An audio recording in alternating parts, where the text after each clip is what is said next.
नमस्कार दोस्तों, विहान हिंदुस्तान पर आपका स्वागत है। आज के हमारे मेहमान हैं ब्रिगेडियर हिरेन देसाई साहब, जो group commander NCC group Indore में हैं। सर, आपका स्वागत है। धन्यवाद। सर के बारे में पहले तो मैं बता दूं, सर कश्मीर में भी पोस्टेड रहे हैं, मणिपुर और अलग अलग क्षेत्रों में पोस्टिंग रही है, और उसके बाद यहाँ एनसीसी में आए। सर की एक विशेषता है कुछ नया काम करने की। इंदौर में आकर इन्होंने एनसीसी कैडेट्स को जो है वैक्सीन लगाने के लिए अलग से कैंप लगाए। सर, इसके लिए आपको बहुत बहुत बधाई सर। काफ़ी इसकी तारीफें आ रही हैं। ये हमारे यूनिट और जो साथ में है उन सब के सौजन्य से, और जो एएनओज हमारे पास होते हैं, हाँ, उन सब के सौजन्य से पॉसिबल हो पा रहा है। अभी तो ये मुहिम शुरू है। हाँ। हमारा एम है कि सारों मैक्सिमम कैडेट्स को वैक्सीन लग जाए। अच्छा। क्योंकि वो कैडेट्स ही है जो सिविल एडमिनिस्ट्रेशन के साथ मिलकर जहाँ भी हमारा यूटिलाइजेशन होता है, प्रचार करने में वैक्सीन के बारे में, कोविड की जानकारी और डूज एंड डोंट्स के लिए वो कैडेट्स ही जाते हैं। तो इसलिए सिविल एडम का भी हम आभारी है कि उन्होंने ये स्वीकार किया और उनका वैक्सीनेशन के लिए भी उन्होंने हमारे साथ दिया। कोई ऐसा टारगेट हो सर कि इतने समय में हम लोग कैंप पूरा कर देंगे? गवर्नमेंट की जो वैक्सीन आपको मिलने की है? नहीं, कोई ऐसा इस तौर पर हमने अभी तक सोचा नहीं है, बट जहाँ भी हमने अप्रोच किया है सिविल एडमिनिस्ट्रेशन को, उन्होंने हमारा साथ दिया है। और जितने हमारे जो रिक्वेस्ट थी उनको प्रायोरिटी पे वो लोग वैक्सीनेशन दे रहे हैं। अच्छा। तो इसके लिए हम आभारी है सबके, सिविल एडम के भी। सर, एक बड़ा सवाल जो है इलेक्टिव सब्जेक्ट को लेके है, एनसीसी को इलेक्टिव सब्जेक्ट को लेके, तो आप इसको किस तरह से देखते हैं सर, और इसका स्टूडेंट्स के भविष्य पे क्या असर दिखता है?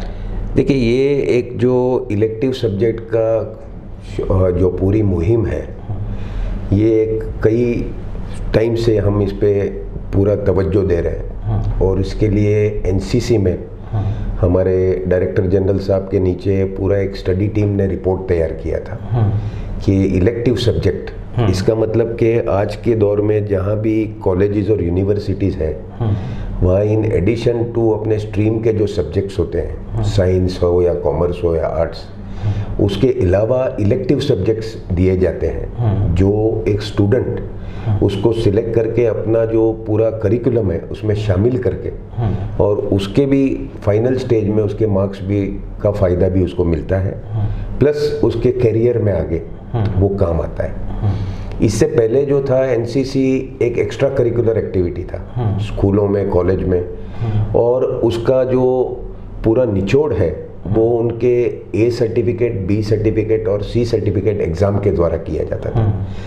इन सर्टिफिकेट्स का उसके एक स्टूडेंट या कैडेट के लिए बहुत मुआयना रखता है। जब वो आगे किसी कॉम्पिटिटिव एग्ज़ाम में, चाहे वो आर्म्ड फोर्सेस में आना हो, चाहे पैरामिलिट्री में जाना हो, चाहे पुलिस में जाना हो, या किसी भी सिविल नौकरी में भी जहाँ सरकारी नौकरियों में जाना हो, तो इसके उसको पॉइंट्स मिलते हैं ताकि वो मेरिट में उसके साथियों से थोड़ा ऊपर रहता है। तो ये पहले से चला आ रहा था, बट इसको स्ट्रीमलाइन करना जो कि इलेक्टिव सब्जेक्ट के रूप में, ताकि जब स्टूडेंट उसको अटेम्प्ट करता है तो अपने इंटरेस्ट से कि ये भी उसके लिए एक सब्जेक्ट है जो उसमें उसने उत्तीर्ण होना है, जिसका उसने एग्ज़ाम भी देना है, और जिसमें उसको उसके मार्क्स भी मिलने हैं जो उसके एकेडमिक मार्क्स के साथ भी काउंट किए जाएंगे, प्लस उसको सिविल एटमॉस्फेयर में उसका फ़ायदा हो। तो ये उसका उद्देश्य हमारा था कि वो ज़्यादा से ज़्यादा हमारे जो स्टूडेंट हैं वो उसका फ़ायदा उठा सकें। और इलेक्टिव सब्जेक्ट का ये पूरा रिसर्च होने के बाद ये प्रस्ताव रखा गया, जो आजकल आप जानते होंगे अपनी जो नई एजुकेशन पॉलिसी के तहत चॉइस बेस्ड क्रेडिट सिस्टम है, उसमें इसको शामिल करवाने के लिए, ताकि जो स्टूडेंट है वो अपने पूरे मुहिम जो पढ़ाई की है, जहाँ तक वो ग्रेजुएशन करता है, उसमें उसको इस मार्क्स का क्रेडिट भी दिया जाए और उसके फ़ायदे के लिए। इसलिए इसको रेगुलर करने के लिए इलेक्टिव सब्जेक्ट के तौर पर ये प्रस्ताव रखा गया। और हम आभारी है हमारे माननीय प्रधानमंत्री जी, सारे स्टेट्स के अपने मुख्यमंत्री साहब लोग, और सिविल एडमिनिस्ट्रेशन और यूजीसी, और जो हमारे एजुकेशन डिपार्टमेंट के महकमे हैं, और यूनिवर्सिटीज़, जिन्होंने इस प्रस्ताव को अपनी उसमें निगरानी में लाया है और उन्होंने समझा है कि ये फ़ायदे का एक डिस्टिंग है स्टूडेंट्स के लिए, और उस हिसाब से हम ये इलेक्टिव सब्जेक्ट इंट्रोड्यूस करवाने के उसमें पूरे हैं। एमपी में सर क्या स्थिति है इसकी? एमपी में भी बहुत बढ़िया तौर पर इसका नतीजा हम देख रहे हैं जब से हमने प्रस्ताव रखा है। इसमें राइट फ्रॉम डिफेंस सेक्रेटरी साहब जो हमारे हैं और एजुकेशन मिनिस्ट्री, यूजीसी और हमारे डायरेक्टर जनरल और एडिशनल डायरेक्टर जनरल सब ने अपने तरफ से सिफारिश और पत्र लिखे थे सभी यूनिवर्सिटीज़ को, सभी कॉलेजेस को और मिनिस्ट्री में, और हमने एक ग्रुप होने के नाते इनके नीचे और हमारे यूनिटों ने भी सभी कॉलेज और यूनिवर्सिटीज़ से अपना संपर्क किया, और कहीं भी हमको मध्य प्रदेश में ये नहीं लगा कि किसी की ना है इसमें, हमको सबकी सम्मति मिली है इसमें।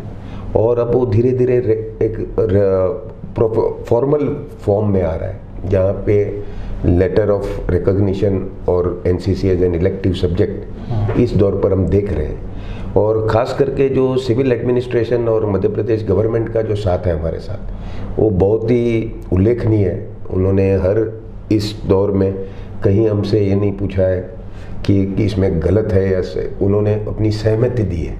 तो इससे हमारा भी जोश और मोटिवेशन ज़्यादा है कि हम ज़्यादा से ज़्यादा यूनिवर्सिटीज़ और कॉलेजेस में NCC as an elective subject को हम ये मान के चले कि जो नेक्स्ट सेशन है उसमें ये अभी भी ये एक्चुअली प्रयास जारी है। हाँ। सब जगह सब अपने कम्युनिकेशन फॉर्म में सब एक दूसरे से इसका विचार विमर्श चल रहा है, क्योंकि हर जगह अपने अपने तरीके से भी इसको इन्होंने अमल में लाना है। पर अगर मैं कह सकता हूँ आज इधर के मैक्सिमम सारे इसके फेवर में है और ये इसको नए साल से एकेडमिक ईयर से इसको इंट्रोड्यूस करना चाहते हैं। सर एक एनसीसी को जो है सेल्फ फाइनेंस स्कीम भी मिली है, मतलब भारत सरकार ने जैसे बहुत समय बाद एनसीसी के लिए कुछ करना शुरू किया हो ऐसा लगता है। तो ये सेल्फ फाइनेंस स्कीम को आप किस तरह से देखते हैं, क्या इसके फायदे आप मानते हैं? जो सेल्फ फाइनेंसिंग स्कीम है ये भी ऑलरेडी इन वोग है, जहाँ कई जगह पर हमने इंट्रोड्यूस भी कर दिया है। ये ज़्यादातर जो हमारे प्राइवेट इंस्टीट्यूशंस हैं, प्राइवेट कॉलेजेस, प्राइवेट यूनिवर्सिटीज़, जहाँ हम इसको एनकरेज कर रहे हैं, क्योंकि कुछ नंबर ऑफ सीटें जो है एनसीसी के लिए कितनी हम दे सकते हैं वो सारा डिपेंड होता है हमारे पास कितना स्टाफ है उन तक ट्रेनिंग करवाने के पहुँचने के लिए। जब सेल्फ फाइनेंसिंग स्कीम का ये पूरा सोच विचार हुआ तो उसमें एक बहुत ही अच्छा जो नतीजा बाहर निकला है और जो फ़ायदेमंद है सबके लिए, कि जो इंस्टीट्यूशन प्राइवेट इंस्टीट्यूशन एनसीसी रखना चाहती है अपने करिकुलम में, वो अपने तौर पर एक्स सर्विसमैन जो हमारे रिटायर्ड है, चाहे वो जवान हो चाहे जेसीओ साहिबान हो और रिटायर्ड ऑफिसर्स भी हो, ये उसमें उस कॉलेज या इंस्टीट्यूशन के हिस्सा बन जाते हैं और वो उस कॉलेज के कैडेट्स को जो एनसीसी ट्रेनिंग दे रही है वही ट्रेनिंग और वही सिलेबस के हिसाब से सिखाते हैं। तो इसमें एक फ़ायदा ये हुआ है कि प्राइवेट यूनिवर्सिटीज़ अपना टर्न के लिए वेट करती थी कि कहीं स्टेट में वैकेंसी हो तब हमको मिलेगा या किसी ग्रुप में वैकेंसी हो तब हमको मौका मिलेगा। इससे हम जो अपना एग्जिस्टिंग सेटअप है जिसमें ट्रेनिंग चल रही है उसके साथ साथ ये भी एक शामिल हो जाता है। और एक अच्छा बात है इसमें कि मैक्सिमम प्राइवेट इंस्टीट्यूशन भी अब इसका फ़ायदा ले रहे हैं कि वो सेल्फ फाइनेंसिंग इंस्टीट्यूशन के तौर पर इसको करना चाहते हैं ताकि एनसीसी उनके भी करिकुलम और सिलेबस में शामिल हो। इम्यूनिटी बढ़ाने के लिए जो अभी तक बात होती आई है तो एनसीसी भी एक इसके उसमें सहायक साबित होगा। क्या होता था कि अभी तक कई स्कूल चाहते थे लेकिन मिलता नहीं था। अभी इसका फ़ायदा ये सेल्फ फाइनेंसिंग का मेन उद्देश्य वही था कि मैक्सिमम लोगों को इसका फ़ायदा मिले, मैक्सिमम स्कूल, मैक्सिमम कॉलेज। इसमें फिर हम वो अंतर नहीं रखते कि प्राइवेट है गवर्नमेंट है, ताकि सब उसका फ़ायदा उठा सके। क्योंकि आपने देखा होगा इतने सालों में जितना इंटरेस्ट एनसीसी के लिए है आज के युवा में, आज के स्टूडेंट्स में, चाहे वो गर्ल कैडेट्स है चाहे बॉयज़ है, सबको ये एक इंटरेस्टिंग सब्जेक्ट लगता है। और ख़ास करके आपको फिज़िकली आपका डिसिप्लिन तौर पर और आपका जो पूरा जो एक कंडक्ट है उसको स्ट्रीमलाइन करता है, तो ये फ़ायदे सबकी नज़र में आते हैं। और इसमें खाली रोक आ रहा था कि उतनी वैकेंसीज नहीं दे पा रहे थे, पर ये सेल्फ फाइनेंसिंग स्कीम की वजह से अब ये भी हम करवा पा रहे हैं और सबको अटेंड कर पा रहे हैं। सर, अब जैसे कई स्कूल हैं जो चाहेंगे इसको शुरू करना, और इसकी शुरुआत भी जहाँ तक हो ही गई होगी। अब बात ये है कि आप इतना स्टाफ प्रोवाइड कैसे करवाएंगे? देखिए, सेल्फ फाइनेंसिंग जो है इंस्टीट्यूशन, उसमें जो सर्विंग आज नौकरी में जो है हमारे जवान, हमारे जेसीओज या ऑफिसर्स, उनका रिक्वायरमेंट नहीं है। इसमें हम ज़्यादा बढ़ावा दे रहे हैं जो हमारे एक्स सर्विसमैन हैं, हाँ, जो रिटायर हो चुके हैं और वो उस इंस्टीट्यूशन के साथ जुड़ते हैं और ट्रेनिंग का पूरा अपना दौर उनके साथ वो करवाते हैं। तो इसमें स्टाफ के लेवल पे तो कोई ऐसा कमी पेशी दिखता नहीं है, और जहाँ तक इनका ट्रेनिंग है वो उसी दौर का है और उसी तरीके से है जो हम बाकी इंस्टीट्यूशंस में करते हैं। उसके लिए कोई इसमें किसी को अभी तक मतलब आपके पास भूतपूर्व सैनिक भी काफ़ी है जो इसमें वॉलंटियर करके इसमें एम्प्लॉयड बाय द इंस्टीट्यूशन, उस बेस पे लोग चला। जहाँ पे मान लो कोई ग्रामीण क्षेत्रों में हो और वहाँ न रहे भूतपूर्व सैनिक न मिले, तो सी सर्टिफिकेट या ये सब क्यूआर्स उसमें दिए हुए हैं, हाँ, क्या क्या रिक्वायरमेंट होगा। अगर एक ANO जो हम बोलते हैं या केयर टेकर अगर हम किसी इंस्टीट्यूशन में लगाते हैं जो कैडेट्स हैं उनको ट्रेन करने के लिए, तो उसके कई रिक्वायरमेंट है और कई स्टैंडर्ड देखे जाते हैं और उस हिसाब से एम्प्लॉयमेंट मिल जाता है सबको। तो ये एक्चुअली जो प्रयास शुरू हुआ है काफ़ी सक्सेसफुल रहा है और लोग इससे भी प्रेरणा ले रहे हैं। कई एप्लीकेशंस उसमें भी आते हैं कि हम सेल्फ फाइनेंसिंग तौर पर भी NCC एक सब्जेक्ट रखना चाहते हैं अपने यहाँ। जैसा कि सर अपन कोविड देख रहे हैं कि भी चल ही रहा है और आने वाले समय भी ऐसा है कि ये हमको इससे प्रभावित रहेंगे जी। तो ऐसे उसमें आपके जो कैडेट्स हैं उनको ट्रेन करने के लिए आप लोग क्या कर रहे हैं? देखिए, अभी पिछले करीब 1 साल से ऊपर मैं बड़ा गर्व के साथ कह सकता हूँ कि इस कोविड के खिलाफ जो मुहिम है उसमें हमारे जो कैडेट हैं, स्कूल और कॉलेजेस के लड़के लड़कियां, इन्होंने बहुत बढ़ चढ़ के हिस्सा लिया है सिविल एडमिनिस्ट्रेशन के साथ कोऑर्डिनेशन में। इन्होंने हर जगह कोविड के खिलाफ जो हमने कार्रवाइयाँ करनी है, जो हमने प्रिकॉशन लेने हैं, कई जगह पे स्लोगन बैनर लेकर कि क्या फ़ायदे है क्या नहीं है। बेसिक चीज़ आपको बताता हूँ, जैसे मास्क पहनना ज़रूरी है, तो वहाँ से शुरू करके सब जगह हमारे कैडेट्स ने पूरे देश में बहुत बढ़िया तरीके से हिस्सा लिया है। और हर जगह सिविल एडमिनिस्ट्रेशन, अच्छी बात है कि हमसे कोऑर्डिनेट करती है कि हम आपके कैडेट्स को भी इसमें यूटिलाइज करना चाहिए, और वो जब अपना वॉलंटियर होते हैं और खुद आते हैं तो इसमें इसके बड़ी खुशी और कोई हो नहीं सकती। तो कोविड के खिलाफ जो मुहिम है तो साथ साथ ही चल रही है।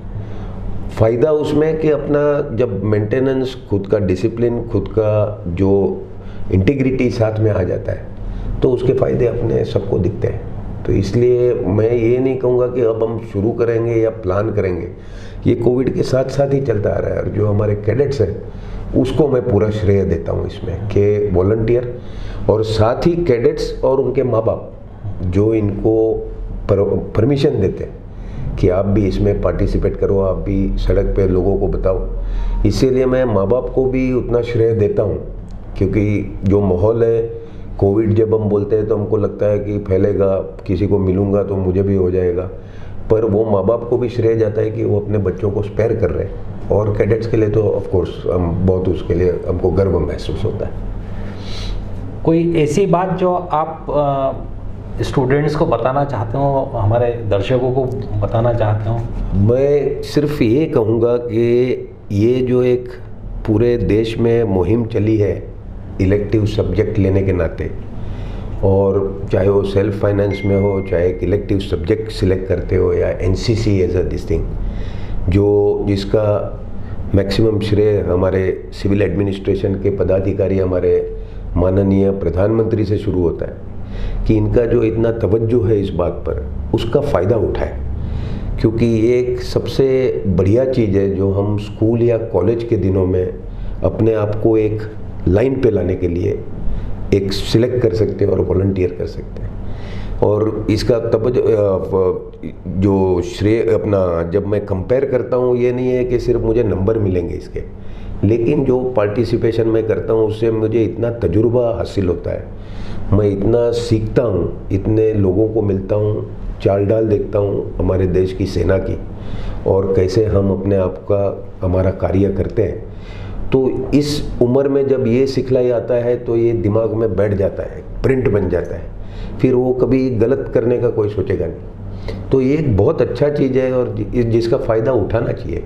और सभी ने इसमें अगर बढ़ चढ़ के जो हिस्सा ले रहे हैं, अभी भी ले रहे हैं, ये नहीं बोल रहा हूँ कोई ले नहीं रहा है, बट इससे काफ़ी जोश पैदा होता है और एक अच्छा एक्टिविटी है, इसमें कुछ बुरा तो है नहीं। हम अपना फिजिकल फिटनेस, अपना मेंटल फिटनेस सब इसमें बराबर बनाए रखते हैं। तो मेरा सिर्फ कहने का ये है कि ये एक अच्छा दौर है जहाँ पे हमको ये मौका मिला है कि हम एनसीसी के साथ जुड़े और एनसीसी की कार्रवाई करें, तो इसका फ़ायदा सबने लेना है। तो साथियों, आपने देखा ब्रिगेडियर देसाई साहब ने अपने विचार व्यक्त किए हैं और इलेक्टिव जो विषय है इसको लेके भी काफ़ी जानकारियां दी हैं। तो मैं उम्मीद करता हूं कि ज़्यादा से ज़्यादा बच्चे एनसीसी लेंगे और इसको और आगे बढ़ाएंगे और ज़्यादा से ज़्यादा बच्चे हमारे सेना में भी भर्ती होंगे और देश का जो नाम है वो ऊंचा करेंगे, जो मजबूती है वो देश की वो बनाए रखेंगे। सशक्तता हमारे देश की इसी से झलकती है। तो धन्यवाद सर। धन्यवाद, थैंक यू।